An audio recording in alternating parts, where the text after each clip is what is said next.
Imagine करो एक ऐसा वर्ल्ड जहाँ तांजीरो कमांडो सिर्फ एक ऑर्डिनरी डीमन स्लेयर नहीं बल्कि खुद योरिची सुकीगुनी का बेटा होता। अब वो उसका बायोलॉजिकल बेटा तो नहीं होता बल्कि योरिची उसे रेज करता। यानी कि अगर ऐसा होता तो उस टाइमलाइन में उरोकुदाकी जिसने तांजीरो को ट्रेन किया था उसके जगह योरिची होता। और अगर ऐसा सच में होता ना तो डीमन स्लेयर का पूरा टाइमलाइन, पूरा यूनिवर्स कंप्लीटली चेंज हो जाता, क्योंकि योरिची कोई नॉर्मल स्वॉर्ड्समैन नहीं था, वो था एक living God of battle, the strongest swordsman in demon slayer history. उसका हर एक स्विंग, हर एक ब्रीदिंग, हर एक मूव इतना परफेक्ट था कि डीमंस उसका नाम सुनकर ही डर जाते थे। और अब सोचो अगर योरिची तांजीरो को रेस करता, उसे ट्रेन करता, तो क्या तांजीरो वैसा एक काम, इनोसेंट और इमोशनल लड़का होता, या वो एक ऐसा वॉरियर बनता जिसका हर एक स्टेप डेस्टिनी लिख रही होती। तो इसे समझने से पहले हमें योरिची के बैक स्टोरी को जानना पड़ेगा। Yoriichi was born during the Sengoku era and this era was the golden age of demon slayer. वो अपने डीमन स्लेयर मार्क के साथ ही पैदा हुआ था, साथ ही उसके पास थी बेशुमार टैलेंट। योरिची जन्म से चूजन बाय गॉड था। हालांकि उसका ट्विन ब्रदर मिचिकात्सु उससे हमेशा से जलता था, जो कि आगे जाकर अपोमन 1 डीमन बन जाता है। योरिची हमेशा से हम्बल था, वो कभी किसी का बुरा नहीं चाहता था। योरिची डीमन स्लेयर का ऐसा कैरेक्टर था जिसने the prime breathing style sun breathing को इन्वेंट किया था, जिससे आगे जाके बाकी सारे ब्रीदिंग स्टाइल्स भी डेराइव्ड हुए हैं। योरिची अपने प्राइम टाइम में इतना ज्यादा पावरफुल था कि कोई भी डीमन या डीमन स्लेयर के उनके अगेंस्ट टिकना तो दूर की बात है, उनके सामने खड़े रहने की भी औकात नहीं थी। Even the most powerful demon, the demon king Muzan Kibutsuji की भी फट गई थी योरिची के साथ पहली मुलाकात के दौरान। मुजान ने अपने सारे पावर्स सिर्फ उस बैटलफील्ड से भागने में ही यूज कर दिया था। पूरे डीमन स्लेयर हिस्ट्री में ऐसा कोई भी इंसान नहीं है जो मुजान को मारने के इतने करीब हो, लेकिन योरिची वो पहला इंसान था। लेकिन कहते हैं ना, हर किसी की लाइफ परफेक्ट नहीं होती, और योरिची के केस में भी कुछ ऐसा ही था। भले उसे द चूजन वन कहते हैं, वो डीमन स्लेयर का सबसे स्ट्रॉन्गेस्ट कैरेक्टर है, लेकिन उसने एक ट्रेजिक लाइफ जिया है। उसने अपने वाइफ और अपने अनबोर्न चाइल्ड को किसी डीमन के हाथों मरते हुए देखा है। वो अपने ही भाई को डीमन बनने से नहीं रोक पाया, and because of this he was exiled from the demon slayer Corp. Tanjiro का एंसेस्टर सिमियोशी सेंगोकू एरा के दौरान था। योरिची के डीमन स्लेयर कॉर्प छोड़ने के बाद सिमियोशी ही उसका अच्छा दोस्त होता है, क्योंकि योरिची ने उसे किसी डीमन से बचाया था। इवन वो योरिची से सन ब्रीदिंग भी सीखता है, लेकिन एक डांस के फॉर्म में, जिसे वो नाम देता है हिरोकामी कागुरा।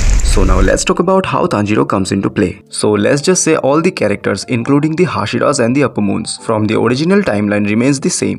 योरिची से बात करने के दौरान सिमियोशी के गोद में जो ये बच्चा था, मान लेते यही तांजीरो है। और मैं पहले ही बता दूं कि इस स्टोरी में नेजुको नहीं होगा। तो स्टोरी कुछ ऐसा होता है कि एक दिन किसी डीमन ने तांजीरो के फैमिली पे अटैक कर दिया था, और उस वक्त योरिची वहाँ मौजूद नहीं था। वो तांजीरो को लेके कहीं बाहर गया हुआ था, और इसी मौके का फायदा उठा के उस डीमन ने सभी को मार दिया था। बट जब योरिची और तांजीरो वहाँ पहुंचते हैं तब बहुत देर हो चुकी थी। वो देखते हैं कि सिमियोशी अपनी आखिरी सांसें ले रहा होता है, जिसके बाद योरिची सिमियोशी से वादा करता है कि वो तांजीरो का ध्यान रखेगा, और इसीलिए वो तांजीरो को अपने साथ ले जाता है। इवन वो उसे ब्रीदिंग टेक्निक्स भी सिखाता है, और तांजीरो के लिए ये सीखना इतना आसान नहीं था। योरिची के साथ ट्रेनिंग के दौरान ना जाने उसने योरिची के हाथों कितने सारे डीमंस को मरते हुए देखा है। योरिची ने डायरेक्टली ऐसे ही तांजीरो को सन ब्रीदिंग की ट्रेनिंग नहीं दी, पहले उसने बाकी सारे ब्रीदिंग स्टाइल्स की ट्रेनिंग दी, लेकिन तांजीरो पे कोई भी ब्रीदिंग स्टाइल फिट नहीं बैठ रहा था। तो योरिची ने उसे सन ब्रीदिंग का ट्रेनिंग देना स्टार्ट कर दिया। योरिची को पता था कि ऐसे ही कोई भी सन ब्रीदिंग को मास्टर नहीं कर सकता, but still he decides to test it with Tanjiro, and surprisingly Tanjiro actually sun breathing को बेटर परफॉर्म कर पाता है। फिर तांजीरो को उसकी निचरिन ब्लेड मिलता है, जो उसके हाथ में आते ही ब्लैक हो जाता है, just like the original timeline. और जब योरिची इसे देखता है तो वो समझ जाता है कि ये एक साइन है कि तांजीरो के अंदर सन ब्रीदिंग को मास्टर करने का पोटेंशियल है। उसके अंदर एक डिवाइन फायर भी है, वो सेम फायर जिससे योरिची ने मुजान को ऑलमोस्ट डिस्ट्रॉय कर दिया था। लेकिन सन ब्रीदिंग को मास्टर करना तांजीरो के लिए इतना आसान नहीं था। हर सुबह तांजीरो उठता और योरिची के साथ सन ब्रीदिंग फॉर्म्स प्रैक्टिस करता, और योरिची के साथ ट्रेनिंग मतलब वो कोई सिंपल ट्रेनिंग तो नहीं होती। ट्रेनिंग के दौरान योरिची तांजीरो को बताता है कि सन ब्रीदिंग से ही बाकी सारे ब्रीदिंग स्टाइल्स ओरिजिनेट हुए हैं, एंड इसी रीजन की वजह से सन ब्रीदिंग अपने आप में ही सबसे powerful and versatile breathing style है। योरिची तांजीरो को कहता है कि ब्रीदिंग सिर्फ एक टेक्निक नहीं होती, ये एक कनेक्शन होता है तुम्हारे सोल और यूनिवर्स के बीच। इसके साथ वो ये भी कहता है कि सन ब्रीदिंग तुम्हारे ब्लड में है, और अगर तुम्हें अपने पावर्स को अवेक करना है तो तुम्हें भी सूरज की तरह चलना पड़ेगा, ताकि तुम बाकी लोगों के लाइफ में रोशनी ला सको। और तांजीरो अपने इनोसेंट आंखों से योरिची के हर एक वर्ड को एब्सॉर्ब करता गया। उसे खुद भी यकीन नहीं हो रहा था कि उसके अंदर इतना ज्यादा पोटेंशियल है। लेकिन योरिची की आवाज को सुनते सुनते तांजीरो अपने ऊपर बिलीव करना स्टार्ट कर देता है। फिर डे बाय डे उसके अंदर एक बैलेंस बनता है। एक साइड योरिची का डिवाइन रेज, वो काम फायर जिससे वो डीमंस को डिस्ट्रॉय करता है। दूसरी साइड तांजीरो की ह्यूमैनिटी, वो दिल जिससे वो सबको समझता है, चाहे वो डीमन ही क्यों ना हो। योरिची की ट्रेनिंग उरोकुदाकी की ट्रेनिंग से काफी ज्यादा अलग थी। जैसे ओरिजिनल टाइमलाइन में उरोकुदाकी तांजीरो को वाटर ब्रीदिंग के कुछ बेसिक से सिखाता है, लेकिन योरिची के केस में वैसा नहीं है। वो डायरेक्टली तांजीरो को सन ब्रीदिंग के फॉर्म्स को एडवांस लेवल पे सिखाता है। वो तांजिरो को सिखाता है कि सन ब्रीदिंग को कैसे यूज करना है, अपने स्पीड को कैसे इंक्रीज करना है एंड कौन से फॉर्म को कब यूज करना है। सन ब्रीदिंग की ये ट्रेनिंग अपने आप में ही बहुत ज्यादा डिफिकल्ट थी, बट तांजिरो इसके लिए बहुत ज्यादा मेहनत करता है और धीरे धीरे अपने अंदर पावर्स को बढ़ते हुए फील करता है। योरिची हर बार तांजिरो को एक ही बात सिखाता है कि पावर बिना कंट्रोल के यूजलेस है और कंट्रोल बिना कंपैशन के डेंजरस। और ये लाइन तांजिरो के दिल में बर्न होती है, एक ऐसा लाइन जो उसके पूरे जर्नी का बेस बन जाता है। जब तांजिरो 10 साल का होता है तभी एक रात तांजिरो ट्रेनिंग कर रहा होता है, तभी एक डीमन उनके ट्रेनिंग ग्राउंड में आता है। तांजिरो उस डीमन को डिस्ट्रॉय तो कर देता है, बट बिफोर डाइंग वो डीमन तांजिरो के डिस्ट्रक्टिव पावर्स को देख के कहता है कि एक ऐसा दिन आएगा जब तुम खुद डिसाइड करोगे कि तुम्हें लाइट बनना है या फिर डार्कनेस। और ये सुनने के बाद उसके अंदर एक स्ट्रगल शुरू हो जाता है, एक fight between compassion and power. और यही से स्टार्ट होती है उसकी रियल जर्नी। वक्त बीतता गया और तांजिरो ग्रो करता गया, लेकिन उसके लिए ये एक नॉर्मल बचपन नहीं था, ये उसके लिए एक journey between life and discipline था। सुबह का सूरज पहाड़ों के पीछे से निकलते ही उनकी ट्रेनिंग शुरू हो जाती थी और तांजिरो के मन में बस एक ही आवाज गूंजती थी कि उसे योरिची जैसा बनना है। हर दिन वो रूटीन रिपीट होता है, लेकिन हर दिन के साथ तांजिरो की मूवमेंट स्मूदर होती जाती है और उसके अंदर की फायर यानी कि वो डिवाइन फ्लेम और भी ज्यादा ब्राइट होने लगता है। और उसी चीज को योरिची देखकर तांजिरो से कहता है, तुमने वो अचीव कर लिया जो मैं चाहकर कभी ना कर सका। और योरिची के इस बात को कहने का मतलब ये होता है कि योरिची जब डीमन से लड़ता है तो वो उनके दर्द को नहीं समझता है और ऐसे ही उन्हें मार देता है, लेकिन तांजिरो वैसा नहीं है। वो ना ही सिर्फ डीमंस को मारता है बल्कि उनके दर्द को भी समझता है। एंड अकॉर्डिंग टू योरिची यही डिफरेंस तांजिरो को उससे ज्यादा पावरफुल बनाता है। और उस दिन तांजिरो रियलाइज करता है कि ट्रू स्ट्रेंथ स्वॉर्ड में नहीं होता, वो हर्ट में होता है। और इसी वजह से उसके अंदर सन ब्रीदिंग का एक नया फॉर्म अवेकन होने लगता है, एक ऐसा फॉर्म जिसे योरिची ने कभी नाम नहीं दिया था। और ये फॉर्म सिर्फ एनिमी को डिस्ट्रॉय नहीं करता बल्कि उनके दुख को भी फील करता है और उन्हें रिलीज करता है। और यही वो पावर है जिसे योरिची ने अपनी पूरी लाइफ में ढूंढा है। फिर जब एक दिन ट्रेनिंग के दौरान तांजिरो अपने लिमिट तक फाइट कर रहा था, योरिची अपने स्वॉर्ड को जमीन में रख के कहता है, अब तुम रेडी हो। और उसे एक हिडन प्लेस में ले जाता है, एक पुरानी माउंटेन टेंपल जहाँ योरिची ने फर्स्ट टाइम मुजान के खिलाफ लड़ी थी। वही वो प्लेस होता है जहाँ योरिची अपना पास्ट तांजिरो के आगे खोल देता है। वो तांजिरो को बताता है कि कैसे उसने मुजान को ऑलमोस्ट डिस्ट्रॉय कर दिया था, लेकिन एक स्मॉल फेलियर ने पूरे ह्यूमैनिटी को एक कर्ज दे दिया। और तांजिरो ये सब सुन के बस यही सोच रहा होता है कि मैं वो कंप्लीट करूंगा जो योरिची ने स्टार्ट किया था। और यही से शुरू होती है तांजिरो की रियल डेस्टिनी आर्क। फिर टाइम बीतता गया एंड एजिंग की वजह से योरिची की डेथ हो जाती है। और जैसे इस चीज का पता मुजान को लगता है, वो अपने डीमंस के साथ बिल से बाहर आ जाता है। लेकिन तब तक तांजिरो सिर्फ एक नॉर्मल स्लेयर नहीं होता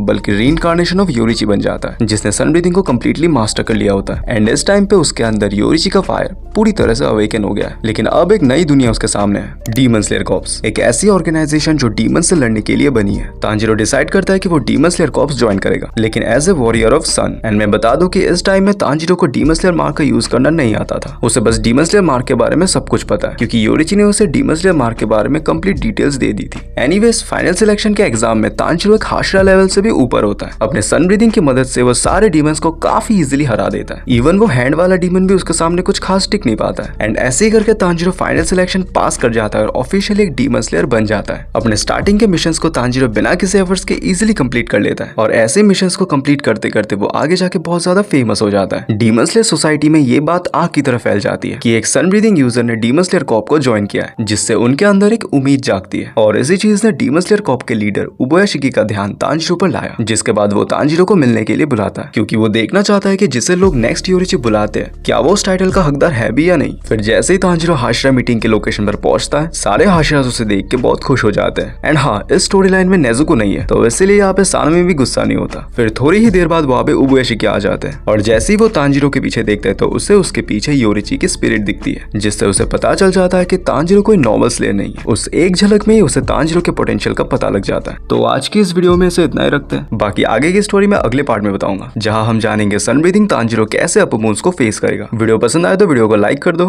चैनल को सब्सक्राइब कर दो और अगर तुम्हें जानना है कि अकाज़ा और सानमी में सबसे पावरफुल कौन है तो स्क्रीन पे एक वीडियो आ रहा होगा, उस पर टैप कर दो। मैं मिलता हूँ तुमसे किसी और एक वीडियो में, तब तक के लिए बाय बाय।